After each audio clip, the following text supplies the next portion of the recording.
Okay, hello everyone. Welcome to the new moon eclipse forecast in Taurus. Now it's occurring in different times. Eastern time it's 2 in the morning on the 29th of April, and Pacific time is at the evening of the 28th, 11:14 p.m. As always, this is the Eastern time chart that we're going to work off of. The thing that I was talking about, that just looking in the aspectarian thing here, from my book. The thing that's exact that day is Mercury trine Pluto. And there was Mercury square Pluto in the last one. And I spoke about how be careful what you say. You may not be able to take it back. And this time, there's still the Grand Cross is still going on here. We've got Pluto at 13 degrees of Capricorn, Jupiter 14 Cancer, Mars 11 Libra. Vesta's kind of in the hub there too. I have to look into that and I'll have to ponder that in a little bit. And also 13 Uranus Aries. So there's those cardinal cross, all the cardinal signs. So that's still happening. But with Pluto and square Uranus, it's all about change, and Mars is change. With the Mercury trine Pluto, I feel like that is going to bring about, you can bring about change through harmonious interactions. And in fact, the new moon point is right in there with the Mercury, close enough at 8 degrees of Taurus. So it's all trining over to this Pluto here. So bring about great change, sure, but maybe through harmonious interactions. Maybe we could actually get something done without an argument, or people getting offended, or people might be on the same page of wanting to make things different or make a change. Mercury, the reason I'm saying talking is because, of course, Mercury is always talking, negotiations, talking, speaking, writing. If you're a creative type, this could be Pluto with this Mercury and all this stuff, Mercury Sun. Maybe you could get unstuck. Maybe if you are blocked, you could get unstuck. Or you could just take a whole nother, you might end up just trashing your whole thing, whatever you're working on. Art piece or writing project, whatever the case may be, and just go in a different direction altogether. If you are a writer, this is going to be a good day, I feel, to publish or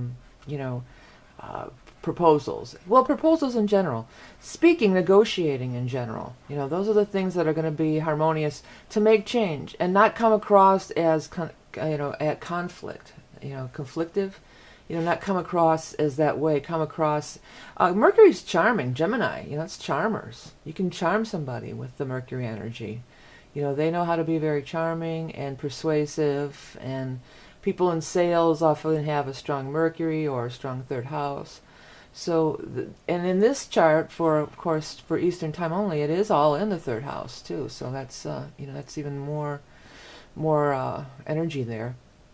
There's a lot of trines going on here, and we have the Jupiter still trining Neptune and Chiron over here, so that's nice too. This would be maybe talking about your problems too, because Neptune with Chiron there, that's always this. Chiron is the wounded healer, yes, but as I said, I found Chiron to be kind of difficult during transit. And with Neptune, it could be things that have just been hidden or glossed over. We're just going to gloss it over, or we don't talk about it, kind of thing. And then with Chiron, with this trine to Jupiter, again, we could maybe find a nice way to make things happen, or have a healing. Cancer is healing too. Water signs are healing, healing energy.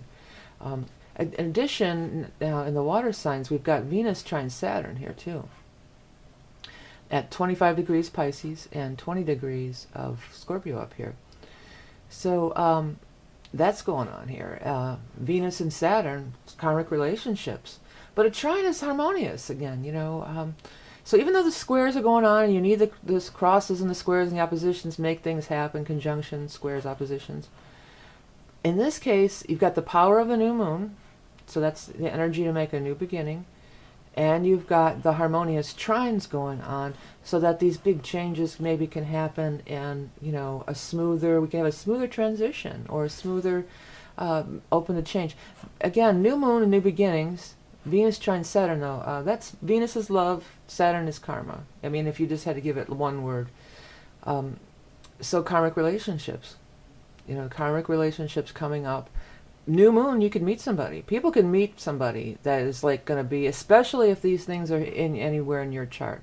If you've got like 20 degrees in the 20s water, or say you have, say this is your 5th or 7th house of Taurus, so that would be like if you had Scorpio rising, then you would have 7th house of Taurus, you know, and if you had, what would 5th house be? I think it's right here, isn't it? It's always the same element. Yeah, it's Capricorn. This is just weird because it's high degrees. Yeah, so, or you have Capricorn rising, Taurus would be your 5th house. If this new moon's popping in those places, or popping, if the new moon point's popping on your Venus, or on your nodes, or on your Saturn, same with this, could be major, major love thing for you. You know, major love thing. And then, you know, you would look deeper into it to see kind of where that all, how it applies to you individually. But at a general level, you know, with the Venus trines, just Venus not only, you know, is love, but it's also, again, creativity. This is a great chart for creativity, because Taurus is Venus. That's the ruler of Taurus, Venus. Taurus is our creative. All this plus the other ruler, the other Libra, also ruled by Venus. And there's stuff going on up here with this the nodes and all this stuff. I want to look into this a little deeper in a minute. But at any rate, so, you know, Venus. And as I always say, Venus to me, I mean, Venus in Taurus, as it relates to Taurus, is more musical. I always relate that more to music. Again, people with prominent Taurus sun, they always have these beautiful, sultry voices, great singers, you know, it rules the throat chakra. So, you know, a musical creative project. But Libra, I feel, is more the visual arts. And also Libra, I get decorating, you know. I know the people with strong Libra Venus energy, they always have beautiful homes, decorated beautifully, interior design, those kind of things, flowers, you know, this is all Libra energy.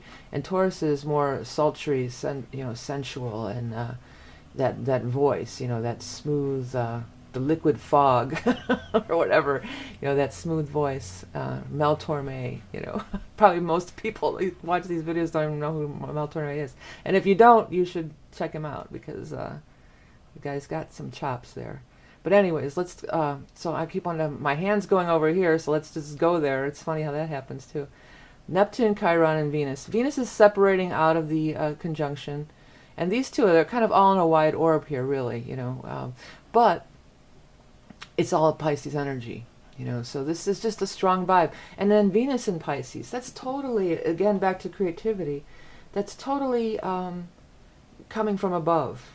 You know, that's channeling, art, music, writing, whatever you want to talk about, whatever you want to call it, whatever your thing is. But also, like, in moments of debate, if you are debating something with for great change, trying to achieve some change here, this is where the words could just flow with you. You know, you could just say the right thing at the right time, and it's almost, you don't even have to consider yourself creative, or you don't even have to consider yourself psychic or whatever, but everybody has experienced that.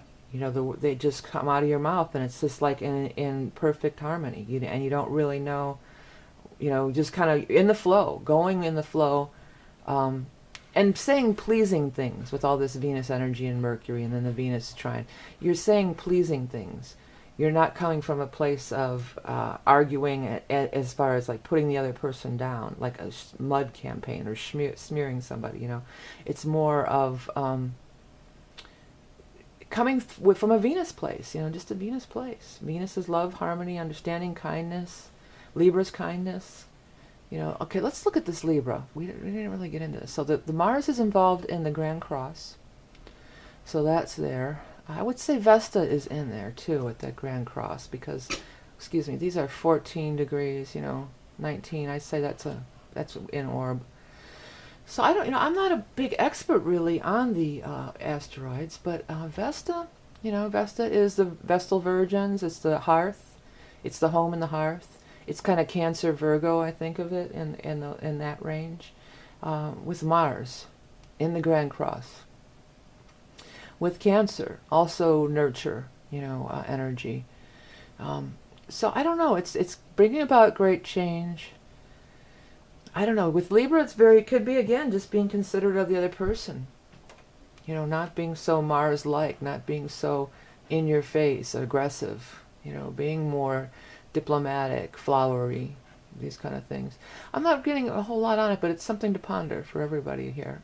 Also, Ceres and Vesta are definitely conjunct here. And that's totally food and stuff, though, because Ceres is goddess of the grain. Vesta is, also has to do with food, hearth, cooking, meals. These are all retrograding. All three are retrograding together along with Saturn. Things from the past when the retrograde planets are retrograding. So, there has been so much. We've talked about this a lot with the food, in Monsanto, which when I first started doing these videos, I wasn't even aware of, and people commented about it, and I looked it up, and yeah, it's pretty. And I'm I don't know if this is the same thing, but with the seeds and that, I am a gardener. I've been an organic gardener my entire adult life, and seeds, heirloom seeds, I know what that is. I may not be a scientist, but I know about heirloom seeds just from gardening and stuff. And that's a cool thing. And families just, save seeds, and now they're going to try to somehow charge you and that. So that's all coming to light. And I think that that's part of part of this change, why this stuff is rumbling now. Well, there has been a lot of violence and crazy things happening too, earlier on when this was lining up. And with, the earthquakes, mudslides, all sorts of Mother Earth, Gaia is rumbling away here. I went there because I was talking about the seeds and the gardening and the earth and everything. New moon, though, Taurus, earthy, yeah, definitely. With the Pluto happening in Capricorn, also earthy. I know a lot of Scorpios are gardeners too. I noticed that a lot of Scorpios are gardeners. I find that, because I used to have all my gardening buddies at the bar. It'd be, how's your garden this year? My opening line to start a conversation or something to chat about gardening. So, all the earth signs, Virgos are big gardeners, Capricorns, Taurus. And I also noticed that a lot of Scorpios are into gardening. But, Taurus new moon, that's right there. But, maybe for some people, like I've been an organic gardener forever, but maybe if you never did, maybe you want to try a little. Maybe you want to grow a tomato plant or something, or get a little plot at your local community garden or something like that. This is the time to plant those seeds. And Mercury, again, would be like in your own little neighborhood there. It's in your neighborhood, it's your siblings, it's communication, it's short distance traveling. So these are all the things that are connected to the actual new moon point. I just feel like this is so harmonious. I feel like this is the initiation of a new beginning of the calm after the big storm here. This stuff's still going on. And as I've discussed before, it goes on because it's not, their outer planets are slow moving. So these are slow things that are happening over time. Sun, moon, Mercury, these are faster things.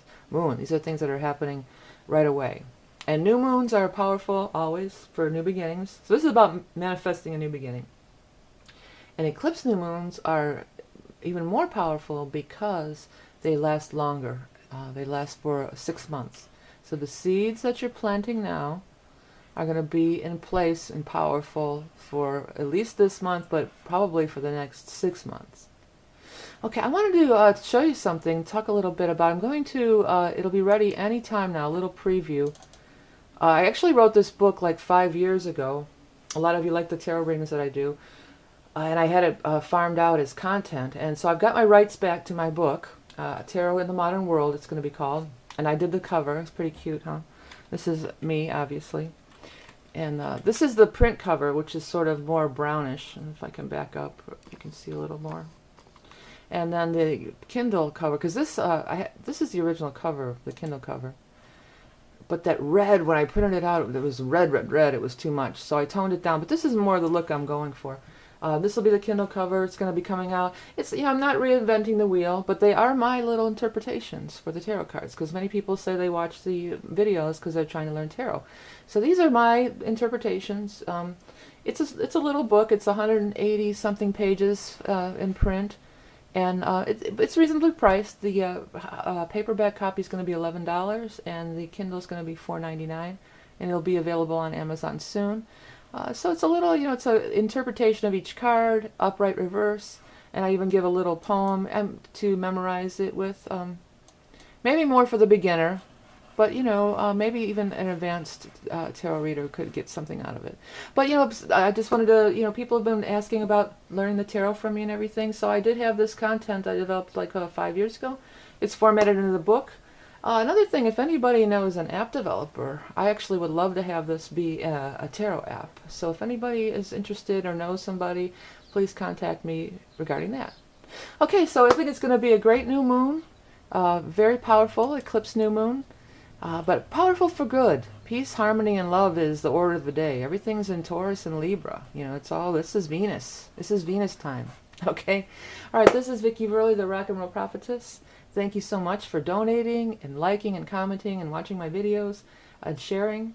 Remember, you are love and beauty incarnate, and I'll speak to you soon.